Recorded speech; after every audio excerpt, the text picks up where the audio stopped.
Penalaran induktif adalah proses berpikir yang bergerak dari pengamatan atau fakta-fakta spesifik untuk menghasilkan kesimpulan umum.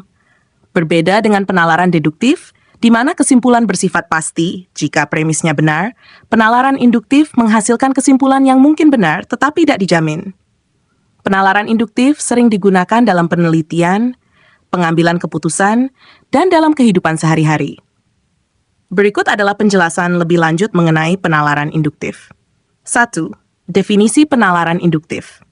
Penalaran induktif adalah proses berpikir yang dimulai dari observasi atau contoh spesifik dan kemudian membuat generalisasi atau kesimpulan yang lebih luas berdasarkan informasi tersebut. 2. Struktur penalaran induktif. Penalaran induktif biasanya melibatkan pengumpulan data atau fakta tertentu dan kemudian menarik kesimpulan yang lebih umum.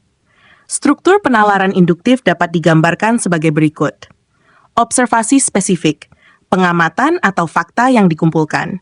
Generalitas, kesimpulan apalah yang ditarik dari observasi tersebut. Contoh, observasi, semua burung yang saya lihat di taman ini bisa terbang. Kesimpulan, oleh karena itu semua burung bisa terbang. Meskipun ada burung yang tidak bisa terbang, seperti burung penguin. Ciri-ciri penalaran induktif. Ketidakpastian. Kesimpulan yang dihasilkan dari penalaran induktif tidak bersifat mutlak. Kesimpulan tersebut dapat benar, tetapi ada kemungkinan juga salah.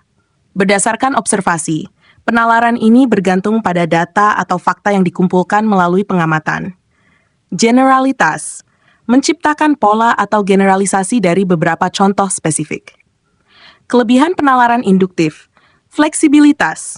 Penalaran induktif dapat diterapkan dalam berbagai situasi dan bidang, terutama ketika data spesifik tersedia.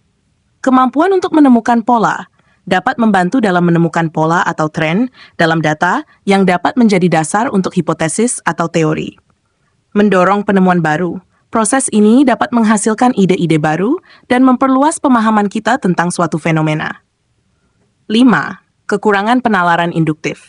Kesimpulan tidak pasti. Kesimpulan yang dihasilkan bersifat probabilistik dan tidak dapat diandalkan sepenuhnya. Kesalahan generalisasi. Terdapat risiko membuat generalisasi yang tidak akurat jika hanya mengandalkan sedikit contoh atau data. Tidak selalu menghasilkan pengetahuan yang baru. Terkadang kesimpulan diambil bisa saja telah diketahui sebelumnya atau tidak membawa wawasan baru. 6.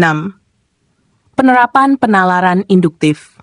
Ilmu pengetahuan, penalaran induktif digunakan untuk membangun teori atau hipotesis berdasarkan pengamatan dan data. Statistika, penalaran induktif sering diterapkan dalam analisis data untuk menemukan pola atau hubungan.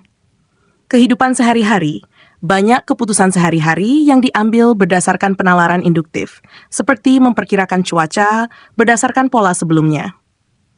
7. Contoh penalaran induktif dalam kehidupan sehari-hari. Contoh 1. Observasi. Setiap kali saya makan makanan pedas, saya merasa haus. Kesimpulan. Oleh karena itu, makanan pedas menyebabkan rasa haus.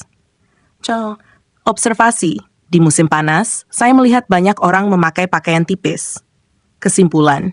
Oleh karena itu, orang cenderung mengenakan pakaian tipis di musim panas. Kesimpulan penalaran induktif adalah alat yang berguna dalam proses berpikir dan pengambilan keputusan, memungkinkan kita untuk membuat kesimpulan berdasarkan data dan pengamatan. Meskipun tidak memberikan kepastian mutlak, penalaran induktif sangat penting dalam pengembangan pengetahuan dan pemahaman kita terhadap dunia.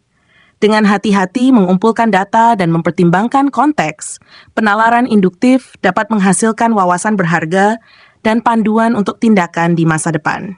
Demikian, semoga bermanfaat.